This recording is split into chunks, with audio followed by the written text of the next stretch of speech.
Hey everyone, and welcome back to another video. So today will be my full guide to the reworked Syndra, which while similar is different in a few pretty important ways, so we'll get into all that. In case you're new to the channel, I'm a multi-rank 1 challenger mid laner and I played pro play for 4.5 years.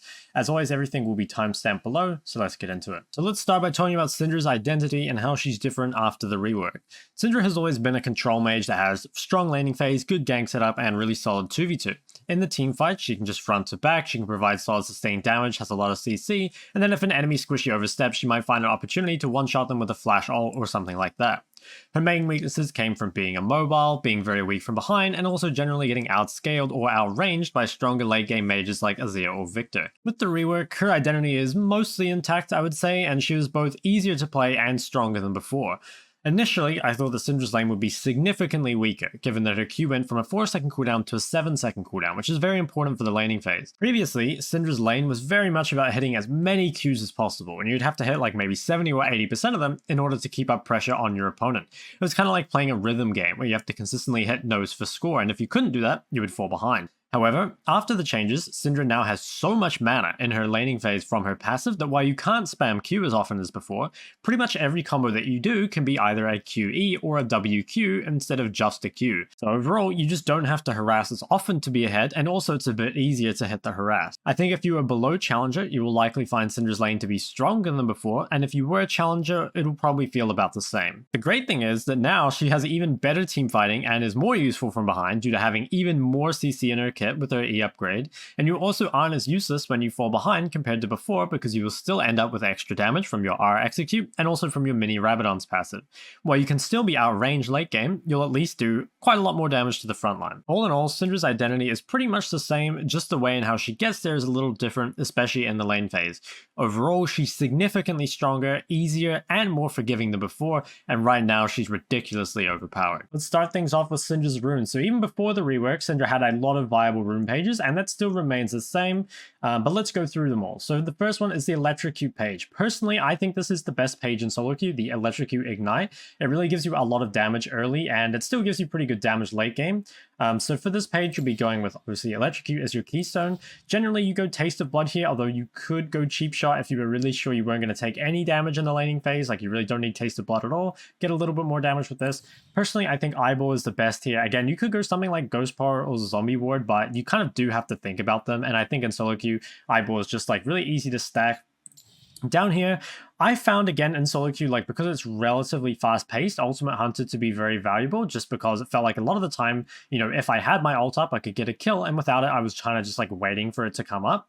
But otherwise, you could look at something like Treasure Hunter. I think that gives like 570 gold or something total, so it is pretty valuable, but I really like this overall. Now for your secondaries, the really good thing now is that Syndra uses a lot less mana than before, and in fact so much so that you don't even need mana flow anymore, and you can just opt for basically whatever you want here. You could go Transcendence and Gathering Storm, you could go Absolute Focus, Gathering Storm.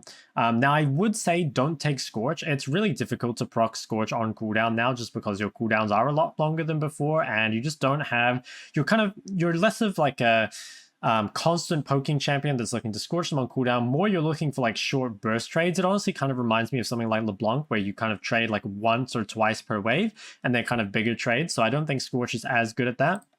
Personally, I really liked Absolute Focus Gathering Storm because it just gave you the max AP for when you have like Rabadons and your passive later on, but I think this is really solid as well. So just as long as you choose one of these and Gathering Storm, I think that's pretty good.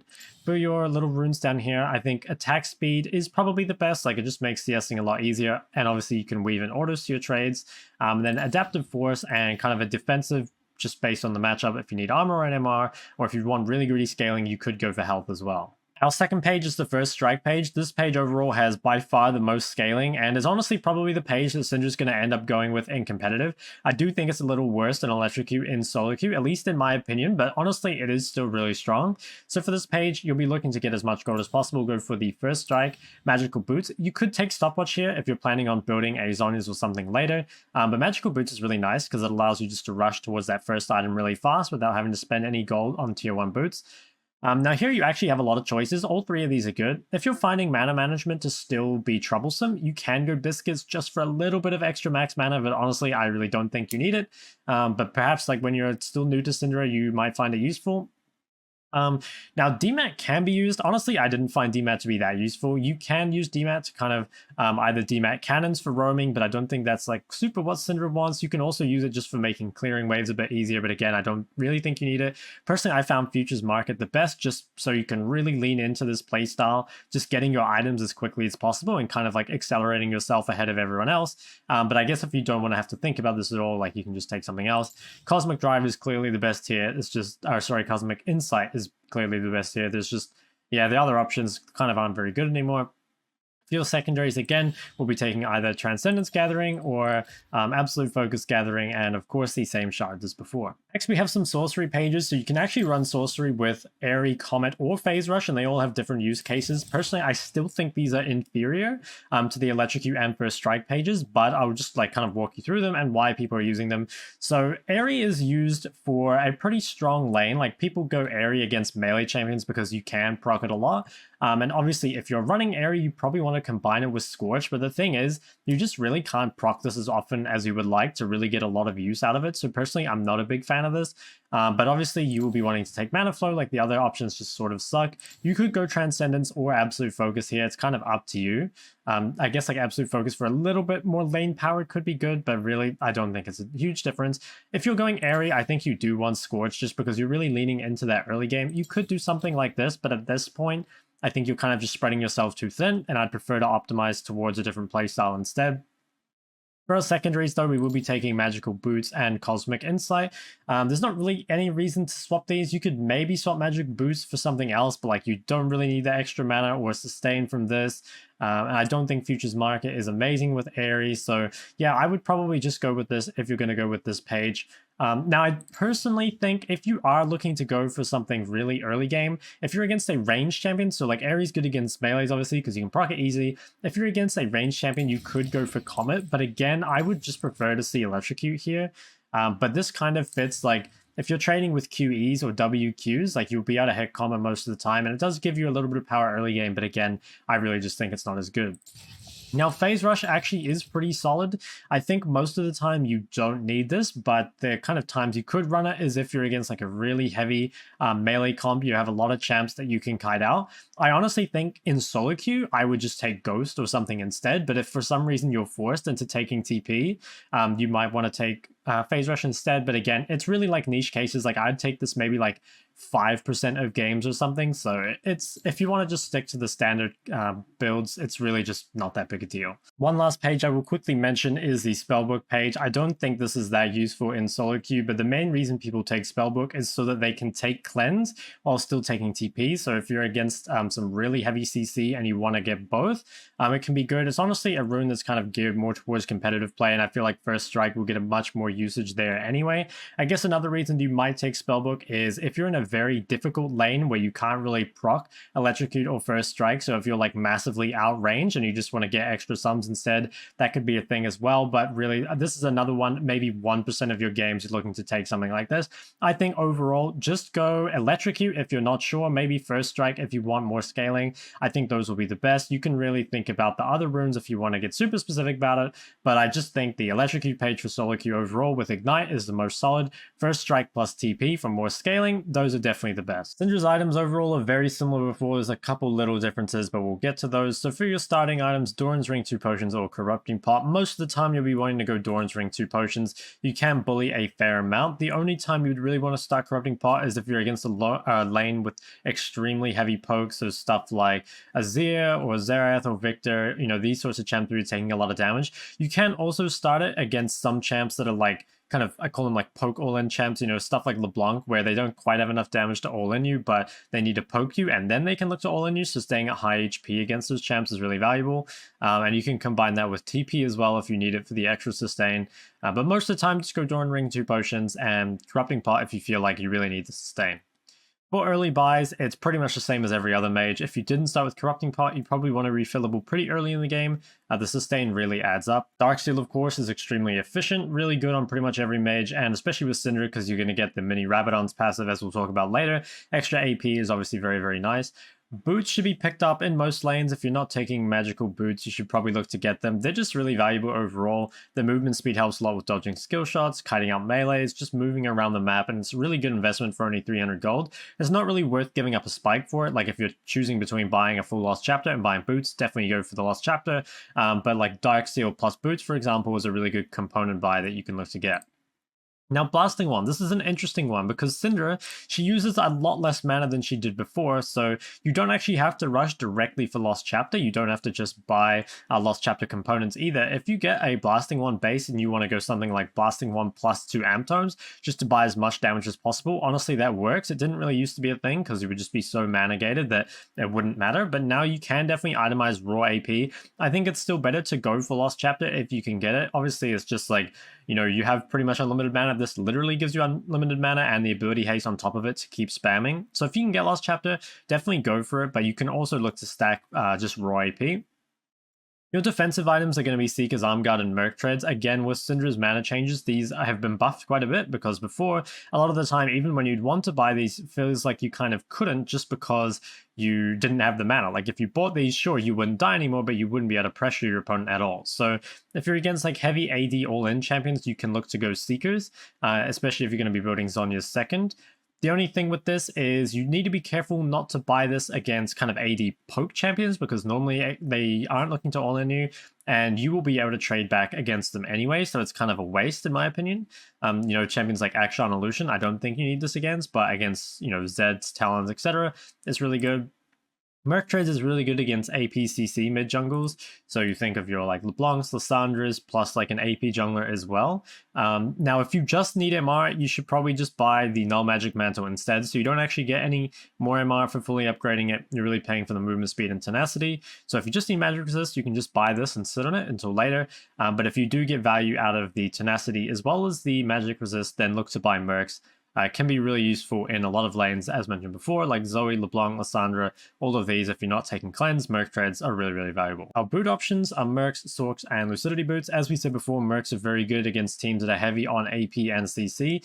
Now, a lot of the time against these like AP, CC comps, you might just find cleanse to be better instead. And normally I don't go cleanse and Merc Treads. So we'll talk about this in the sums a bit later. But for me, it's like you can either choose between going, say, Ignite with Merc Treads or TP with Merc Treads, or you can go cleanse and then you can go for grittier boots. So it's kind of up to you, but yeah, generally Merc Tread's good against APCC comps. Your default boots really should be Sork shoes. Magic Pen is extremely valuable on Syndra. It just does the most damage by far. If you're against a really tanky team and you're looking to go Leandries or something like that, you just want more DPS. Ability haste can be good, but I think honestly, Syndra just does so much damage right now that you can deal with tanks even with like burst builds a lot of the time. So I'm a big fan of Sork shoes pretty much every game right now.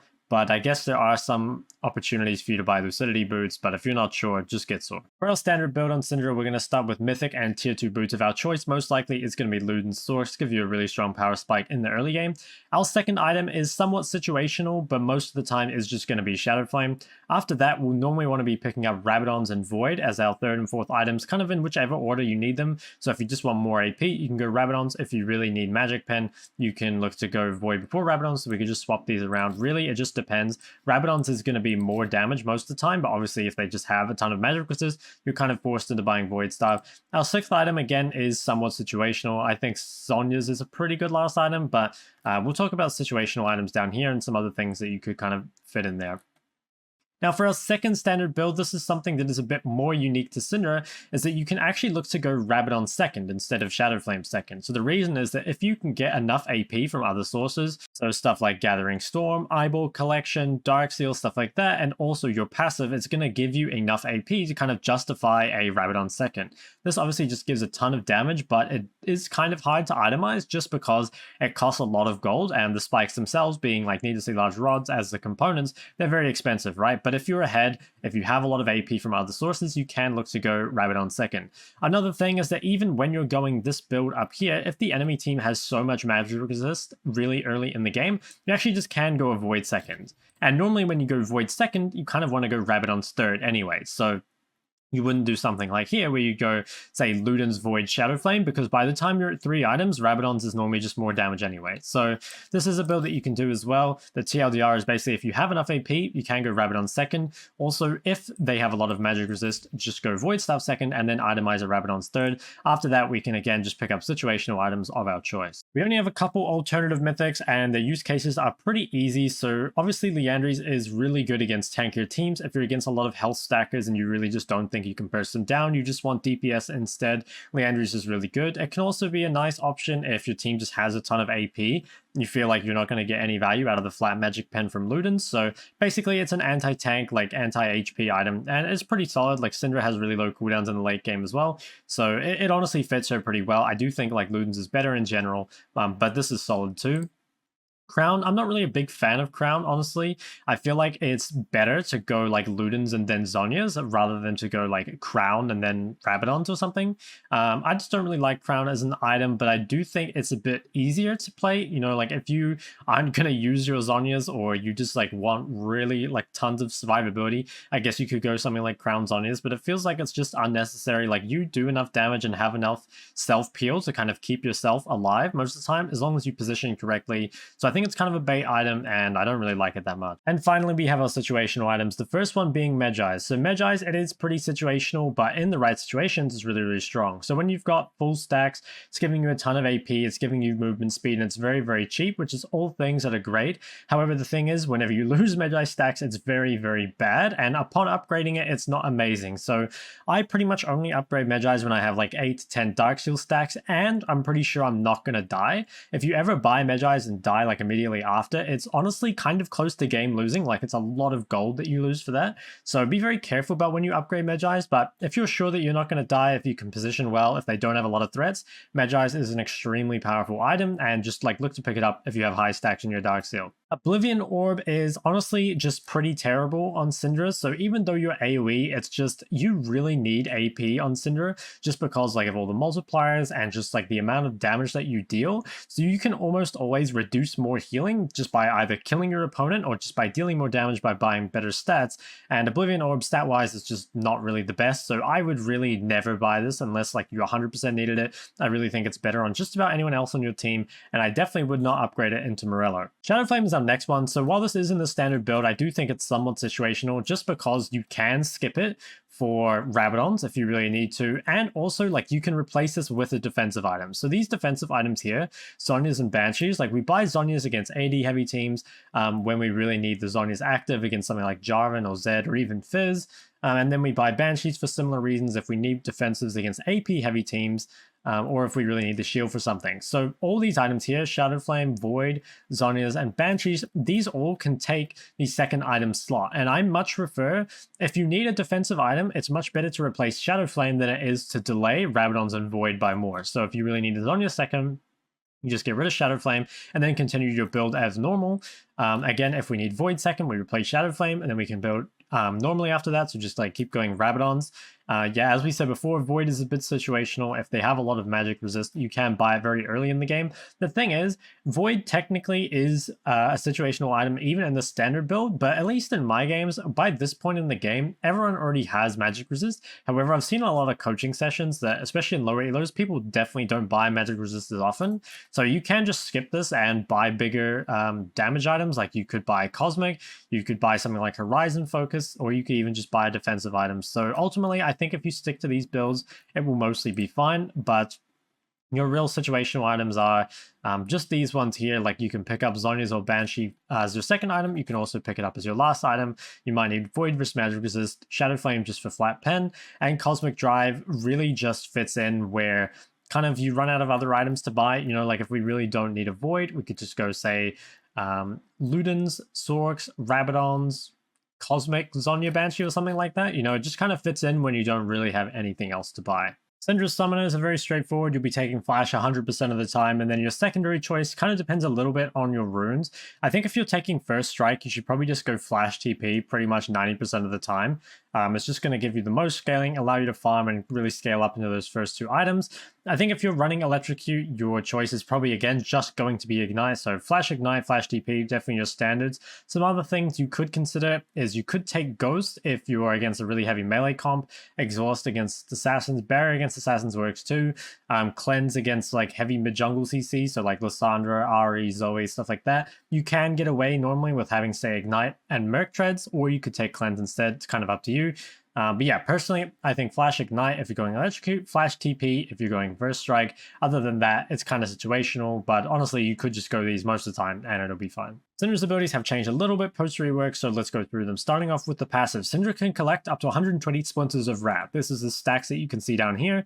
These enhance Syndra's ability and restore mana each time she claims one enemy. So this is where Syndra's insane mana regen is going to come from. So how do you get them? Well, you get 1 splinter when you damage enemy champions with 2 abilities within 4 seconds. So essentially like a QE or a QW most likely with an 8-second cooldown. That just means that you can't spam them back to back. It's got that 8-second internal cooldown on this, just so you can't get too many too fast. You also get 5 splinters upon spending ability points, so essentially every time you level up, you're going to get 5 splinters. And finally, you get 1 splinter on killing large minions. Now, these splinters, they will upgrade various abilities, which we're going to go through, and when you fully stack them, it increases her ability power by 15%. Now, this does stack additively with Rabadon's, not multiplicatively. So with Rabadon's, which has 35%, I believe. Is it 35 or 40? It's 35, right? Yeah, 35 plus 15 will be 50%, so they don't multiply together, they just add together. Syndra's Q is basically the same as before, just a circular skill shot that your other abilities can interact with, namely your W and your E. However, the change is that Syndra can now store 2 charges of Dark Sphere once she gets 40 splinters of Wrath. So if you see here, once I level up a few times, you get this, and now you have 2 charges. They can't be used immediately after, so you can't really cast 2 Qs in a row. There is a short cooldown.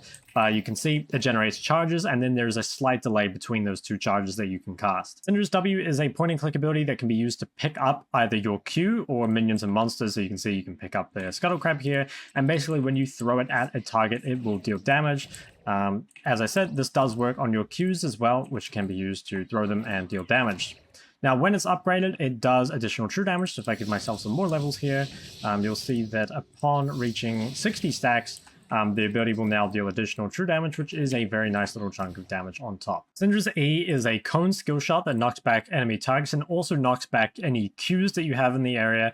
A Q that hits an enemy target will stun them for 1.25 seconds and deal some damage. So if we just look at this, if you just E someone, pushes them back, deals some damage, that's really all there is to it. If you put a Q on the ground and E it, it will push it and increase distance, and anyone that is hit by this will be stunned, as you can see here. You can also use this on like multiple balls. So like if you put multiple balls on the ground here, you can see you can get some bigger stuns like this. Can be quite useful for AoE, which we will show in some of the combos in the combo section.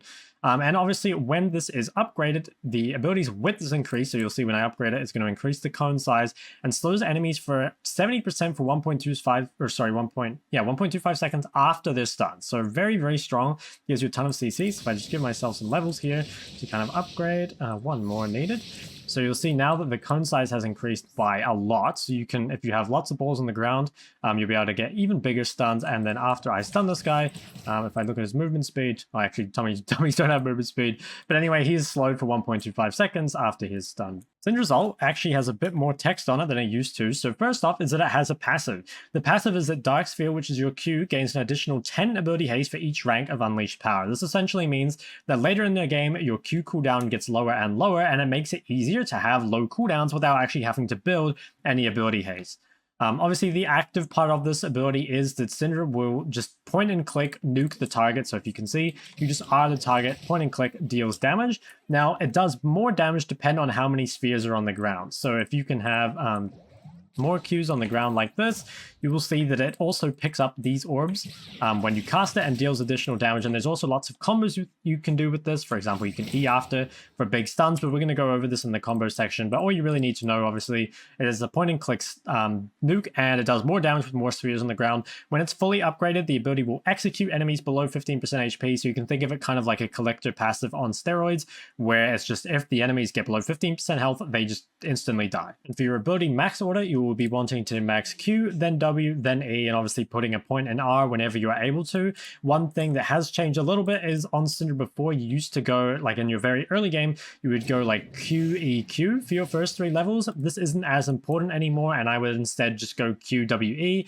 or Q, E, W. It's not as important to have 2 points in Q. Instead, you probably want to have all 3 of your abilities as early as you can. Moving on to Syndra's combos. So first, let's talk about the laning combos. The most basic one, which isn't really a combo, is just that you're going to try time your Q to harass your opponent when they go for a CS. So just the easiest time is your opponent walks up for a CS and you look to Q them. It's pretty simple. It doesn't really have anything else to it. I think because Syndra's Q is a longer cooldown than before, it is a bit more important that you time it when they're going to CS, just because it's a bit more punishing cooldown wise for you to have missed it. So that's like trading pattern number 1.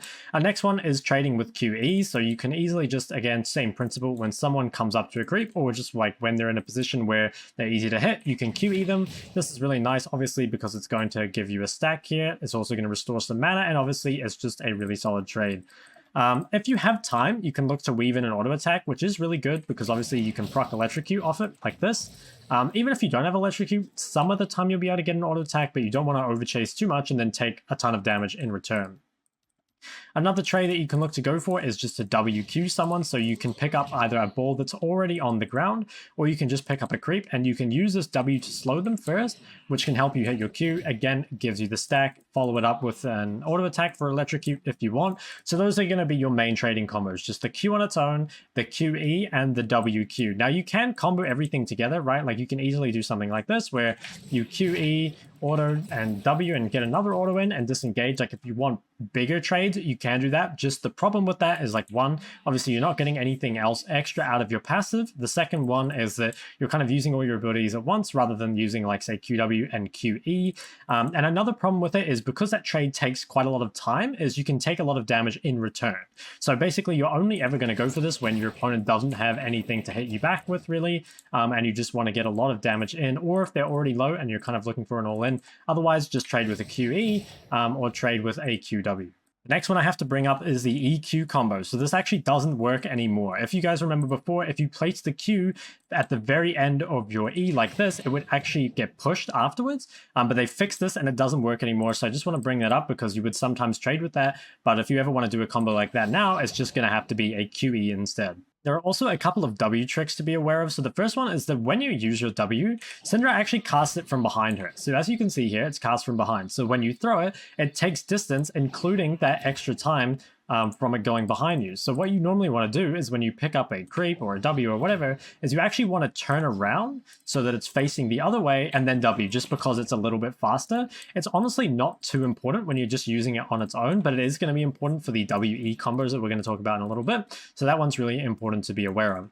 Another one is that you can use your W to essentially get you an extra ball during your ult combos. So the way W works when you pick up a Q like this is essentially it adds a little bit to the duration. So if I say, for example, I pick this up, right?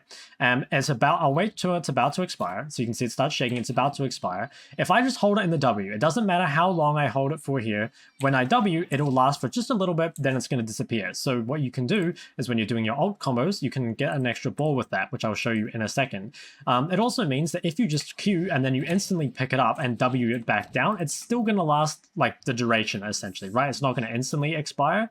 So yeah, just like this is going to be really useful. Make sure you keep that in mind. So the WE combo is probably your fastest stun combo, and it actually functions a little bit like the EQ used to, just in the way it looks. But basically what you're going to do is you're going to place a Q on the ground, you're going to pick it up, you're going to turn around, place it back down and E, and that's going to give a really fast stun that's very difficult to react to. So I'll show you here, place a Q on the ground, pick it up, turn around and E like this, and you'll see it's very, very difficult to react to. So this is something that I'd really recommend getting used to, because it's just, people aren't going to expect this. Most of the time they're expecting just a QE that comes out a little bit slower, much easier to react to, but the WE, very difficult to play against. Syndra has several all-in combos which are pretty important to know, but the main thing to think of is just that, remember that the more balls you can get on the ground, the more damage you're going to do, although it does take a little more time. So let's go through them. The first one is just going to be eating off a ball that's already on the ground like this. So basically what you're going to want to do, just like move around the ball, E it, make sure to W the ball that you used a long time ago, and then R off it like that. So that'll get you as many balls as you can. It gives you a lot of damage, and it's really simple. Make sure, again, just pick up that ball that you stun off, just so it doesn't disappear, and then you can get that extra ball of damage. So that's all-in combo number one. The second all-in combo is a little bit easier once you have 2 points in Q, but basically, instead of having one ball on the ground, you're going to try having 2 balls on the ground. So you might have something like this. It makes it a bit more difficult to dodge because there's just more balls on the ground. Again, make sure to pick up the oldest Q and then look to WR off of that. Again, lots of damage, much harder to avoid, but does require a little bit more setup. Another all-in combo is just to start with QE and look to follow up on it. So start with something like this, look to W, pick it up. If you have another Q charge, you can instantly drop it. Otherwise, you can just wait for your Q to come back up, and then you can look to R off that for a lot of damage. Obviously, if you can wait longer, it does more damage. So like I said before, if you start with QE like this, right, especially if you have a second charge on Q, just QE, hold this, pick up this one here, drop that Q, wait for this one, and then QR. So you can see that's like as much damage as you can possibly get. However, the problem with this is you do have to wait for a pretty long time. In team fights, you're going to make use of 2 different combos pretty much, which is one, you're just going to try get as many balls on the ground as you can. So just like put a bunch of Qs on the ground before the team fight. You can obviously hold them a bit longer with your W, and just use this to kind of get big stuns to start the fight. And then you can choose to follow this up with an R. So if you obviously stun someone that's like a high value target, you can go R them, but mainly you're just looking to create a lot of CC for your team. The other way you can play team fights is if you already have balls on the ground again and you can get into ult range, you can actually walk up and ult, and then you can stun off this. This is like way more guaranteed in my opinion, but obviously you do have to get quite a bit closer for it. So you want to make some kind of use of both of these combos during team fights, either just starting off a fight with some stuns like this, obviously using your W to hold them longer, following it up with the ult, especially if you want just like the team fight, like a giant lane wide kind of ultimate. You pretty much just want to ult someone to begin with and then stun off it. There are some flash combos that you can make pretty good use out of. So the first one is just to flash ult someone, especially if you've already got extra balls on the ground for more damage. You just flash within range. You can easily follow it up with an E after, so it guarantees a lot of your damage, which is really, really nice. But obviously it is a big investment. It's pretty worth like flash ulting someone either in lane to all in them or in team fight to one-shot a squishy. But you do have to bear in mind that you're probably going to die afterwards if you're overextended, especially in a team fight. But if you can use like the stun to get yourself out, if they're isolated or whatever, a lot of the time you can get a kill just like that. You can also just do a regular flash QE, so obviously this is quite hard to react to if you can just flash in like this. They still have time to react to it, obviously, they can flash it. And finally, you can do this with flash WE as well, which is a bit harder to react to, or maybe they're just like expecting it a little less because it looks a little bit different from the QE. You know, it looks kind of like how the EQ used to before. So those are your main flash combos, and they're all pretty useful for teamfight stuns or for all-ins in lane, stuff like that. One last tip you guys might find kind of useful is you can actually extend the distance of your QE stun through walls. So your Q can't actually sit inside walls after it's QE'd, I guess because it's coded as a creep or something.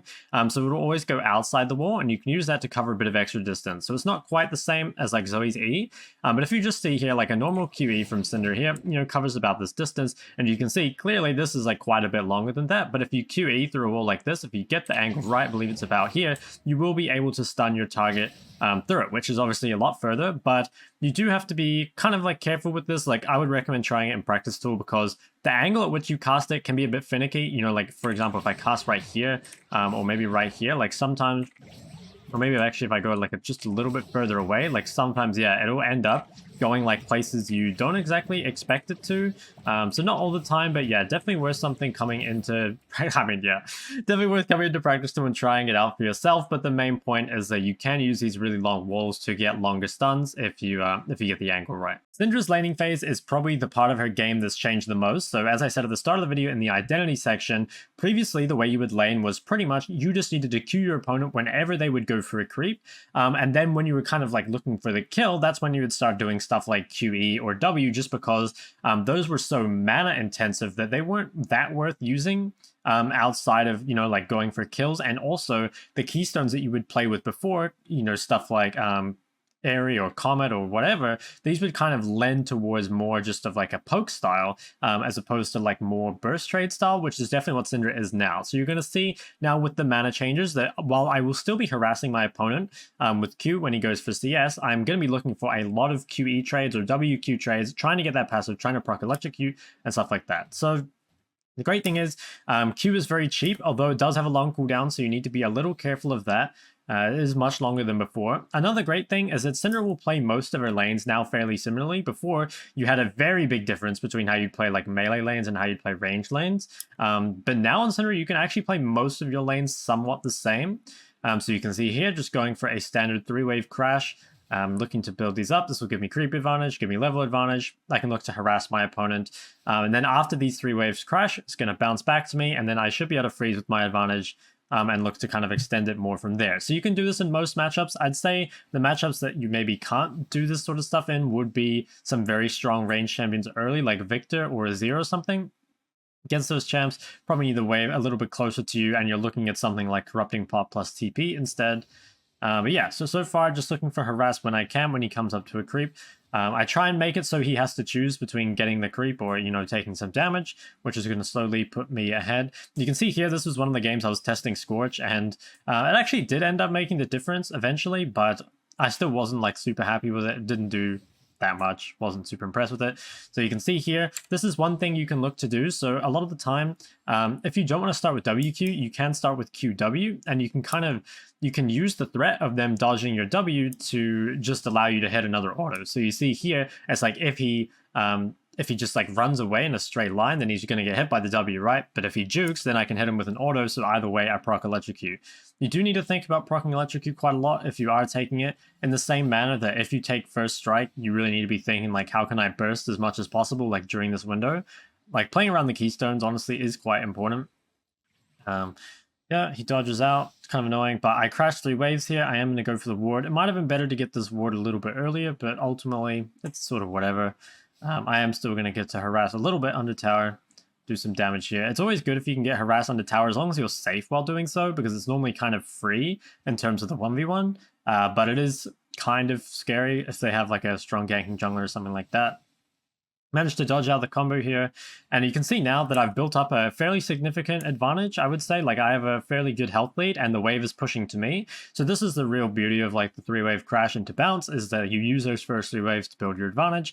It pushes back to you, and then you can look to zone off like this. You'll notice as well that a lot of this isn't super Syndra specific. She's just a very fundamental champion, and so if you have strong laning fundamentals, obviously you're just going to be rewarded with that. So really would recommend checking out my laning guide. You can see here that I have a significant advantage over Zed. I've made him gankable, and the lane is in a really good spot. On top of that, it makes me safe from anything he can do, and he's forced to use his spells to CS.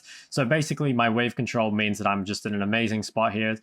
If he wants to trade on me, I can always look to punish him for it. So I go for the quick trade. He comes back in, and here I'm going to be able to pick up the kill on him just by weaving in a lot of auto attacks. You can see here I'm actually saving my Q, just letting himself like kind of juke himself to death, and then ultimately get the kill. So this is how most of your pre-6 lanes are going to play out on Syndra. Basically, you're looking to crash those first three waves, you're looking to have it bounce back to you, and during that time, you're just looking to Q your opponent when he goes for CS. If they come up to a CS and you have QE or WQ or QW or whatever ready, you're looking to proc your passive, proc electrocute, and stuff like that. So even though Syndra scales well and you don't have to play aggressive early, in almost every lane you can. You'll see the matchup tier list at the end.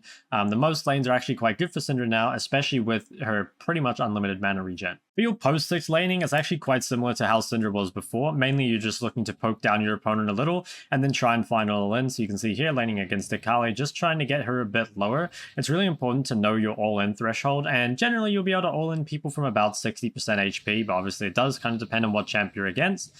So you can see here, just looking to poke Akali lower and lower, and when she uses her cooldowns here, I'm able to just chase her down and pick up a nice kill. So you'll be able to do this in most matchups. You can actually see Some interesting gameplay there, but managed to get the kill right. So yeah, most of these lanes after 6 are kind of similar to before, just you kind of might need to wait until they use an important cooldown. Like I think Syndra before, you could sometimes just, even if they had all their cooldowns up, you could just say flash ult ignite them and they might die. You still need just a bit longer to set up your combo on Syndra now, but most of the time, if you can see there, if you just chunk them down, keep proccing electrocute, they get to around 60% HP. As long as they waste some kind of mobility cooldown or some safety cooldown, you should be able to pick up a kill. If you find yourself in a lane where you don't really think you can do that much and you've gone for the full scaling route, so you've gone for like Burst Strike, Gathering Storm, TP and all that, and you're playing for kind of that like 20-minute power spike, then in lane, it kind of becomes less about trading in terms of HP and more just like you're trading to maximize your first strike gold and you're trading to maximize your passive stack. So this is from my very first Syndra game of the rework and still wasn't really aware of how she was meant to play and was kind of playing her like it was old Syndra. So I actually want to show this as like an example of kind of like not what to do. Here I kind of have the scaling playstyle. Like I don't have Burst Strike. Again, it was like my first game on the rework, so I wasn't sure what I wanted to take yet. So you can see here, like I'm still kind of like you don't really want to go for trades like this where you're just like hitting the W and you don't really follow anything up, because again, if you're playing for this like scaling, you don't really care too much about the actual health trades themselves, and instead you're just trying to again either proc First Strike and then just like load up as much damage as you can to like make sure you get the most gold out of that, or to just proc your passive. And here I don't really do either. So you see I just hit my W, doesn't really do much, and then I go for the Q and I don't follow it up with an E, because again on old Syndra this wouldn't really be worth it. It would be a lot of mana and it wouldn't really get him low enough to do anything. But here, just by using QE, you basically get the mana back anyway, and you get a stack for your passive, and if you're using First Strike as well, it allows you just to load up with as much damage as possible. So basically, the way you're going to play out your lane, normally pre-6 it's going to be the same for pretty much most lanes. You're going to look to crash the first 3 waves, let it bounce back to you. You're going to focus on getting either just harass them with the Q when they go for a creep, or hit them with like QE or QW if you can get bigger trades. Obviously proc electrocute if you do have that. Post 6, it does kind of depend like on what matchup you're playing, but ideally you are starting to look for all-ins. Just get your opponent to around that 60% HP threshold, and then you can get an all-in on them, especially if they've used a defensive cooldown. It should be easy to pick up a kill. If you've gone for the full scaling route, just play to mainly get as much first strike gold as you can, try and get as much CS as you can, and try and get as many passive stacks as you can. It is important to remember, as I mentioned again, that Syndra is a very fundamental laner. She's not some champion that has a bunch of unique laning mechanics. She really rewards like, the basic control mage laning. So again, if you haven't watched my laning fundamentals guide, I would really recommend checking that out. Let's talk about Syndra's team fighting and go over a few examples. So as I said before, Syndra is a very fundamental champion, and it's no different with her team fights.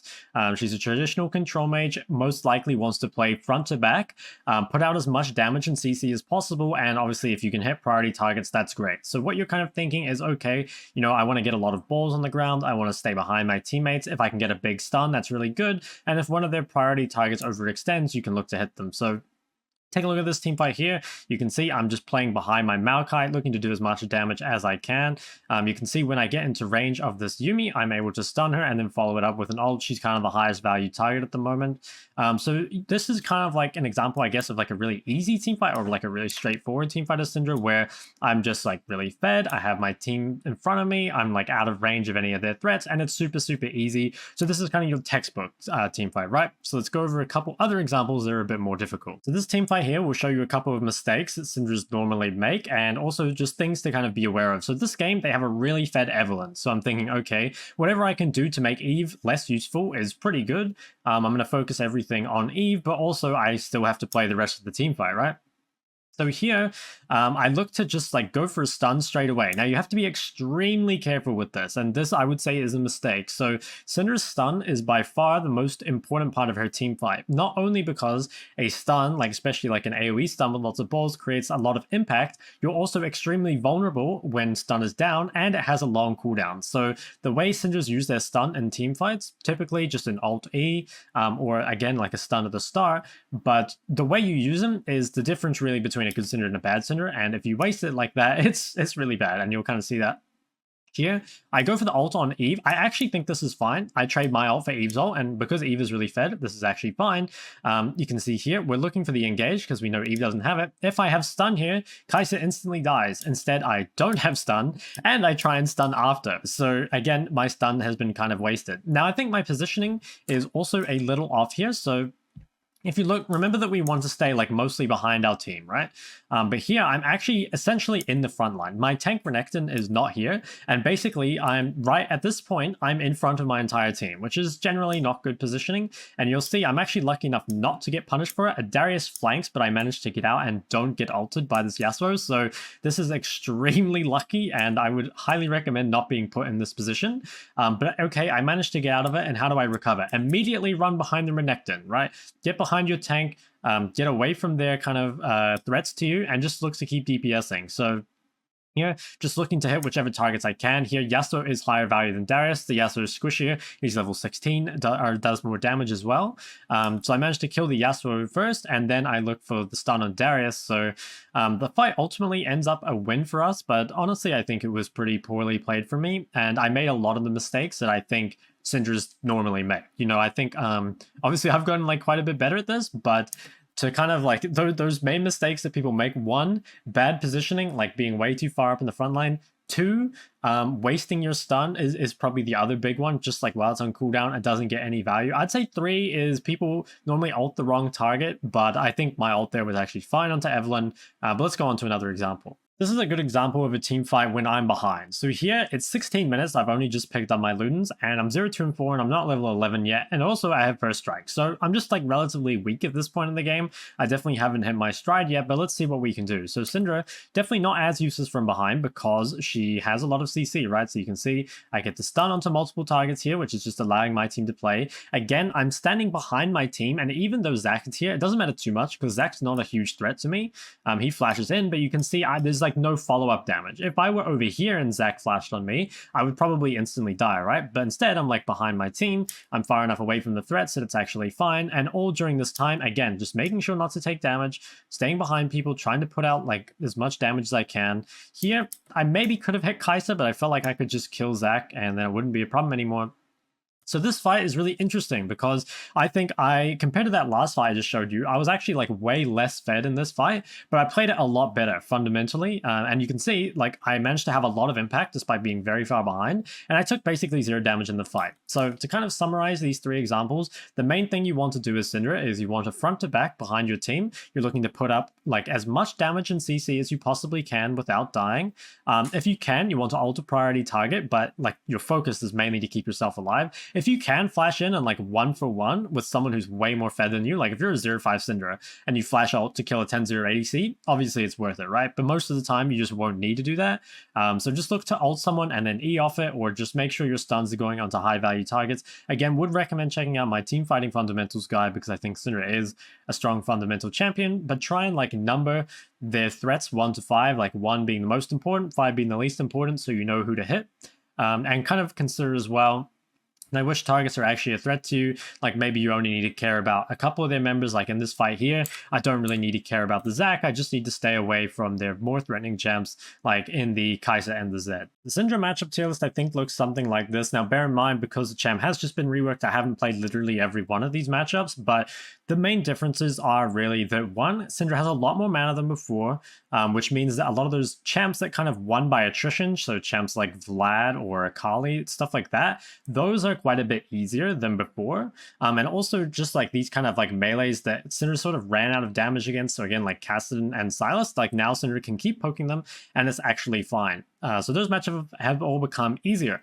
Now, the things that have kind of become more difficult is mages. So a lot of these mages that have very strong laning phases can now punish Syndra a lot more because she has a 7-second cooldown on her Q compared to, say, like Orianna has a 6-second cooldown on her Q. And these champions are just much stronger at trading than Syndra. So I think these have become more difficult, and in these sorts of matchups, you're probably looking to take like Corrupting Pot and TP. Another thing that's made these matchups a little bit more difficult is the keystone choice has become harder. So before, against these champions, you know, you just lock in something like Comet or Aerie, and that gives you the strength to kind of win that lane.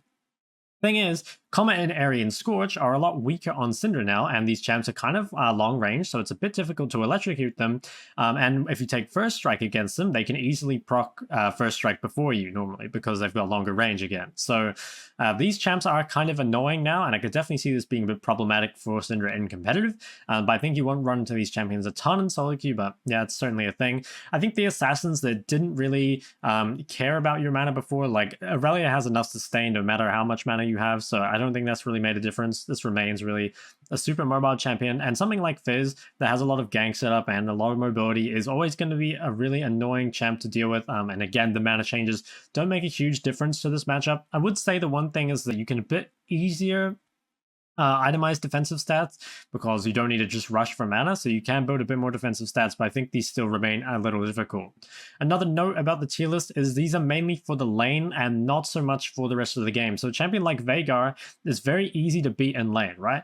But Veigar is actually pretty good against Syndra in team fights because Syndra's really short range. So that's something to bear in mind. Like if you can crush them in lane, obviously it's going to be really easy, but if you just go even lane, you're actually going to be kind of countered. And a lot of these other champions, like in the 1v1, will be quite easy. A champion like Ornn, but their real strength like comes from their gank setup, right? LeBlanc is another one where in the 1v1 you probably beat LeBlanc and it's like reasonably comfortable, but LeBlanc's main strength is playing around her jungler. So just keep in mind, the thing about League is it's not a 1v1, it's sometimes a 2v2 and sometimes a 5v5, right? So there's a lot more that goes into it, but I would just say this is generally how I think about the matchups right now. I do think Syndra can like go even in just about every matchup, and I think she's a pretty strong blind pick. But there are definitely some matchups on here that are more difficult than others, but for the most part, they're not too bad. As a quick final note on this tier list, the champions are not ranked within the tiers. So on my other ones, obviously I've played every matchup like a lot, right? Like on old Syndra, I had played, I don't know how many games on old Syndra, but probably like 1,000 or something, right? So I'd played every matchup quite a lot. Here, I've only played each of these matchups, you know, a few times, so it's definitely not the same level of knowledge. So it's like Cassidy is not necessarily like a harder matchup than Vlad. I haven't ranked them within the tiers. I've just kind of grouped them on like how I feel about the matchup essentially. So guys, that's going to be it for this video. Hopefully you did learn anything or two about the reworked Syndra. Again, it's not insanely different from before, and I think if you have strong fundamentals, like you should be able to pick her up. But obviously there are like a few things you can optimize. It is a little different for sure. I think this will also be my last champion guide for this season. I was going to make a Rise guide before season 13, but I think with the changes, I'm probably just going to wait till season 13 to release the Rise one because a lot of the items really do impact Rise. And I don't want to see like a million comments like, oh, is this still relevant for season 13? So I think I'll just wait. And another reason is that I think there's a couple more fundamental, like conceptual guides that I need to do before I release Rise. I think basing and priority usage are both really important to Rise, and I haven't made videos on that yet. So I kind of feel like those have to be out first because that's going to be really key to playing Rise, at least in my opinion. But anyway, if you guys liked the video, go ahead and like and subscribe. If you have any questions, please leave them in the comment section below, and I'll see you guys next time.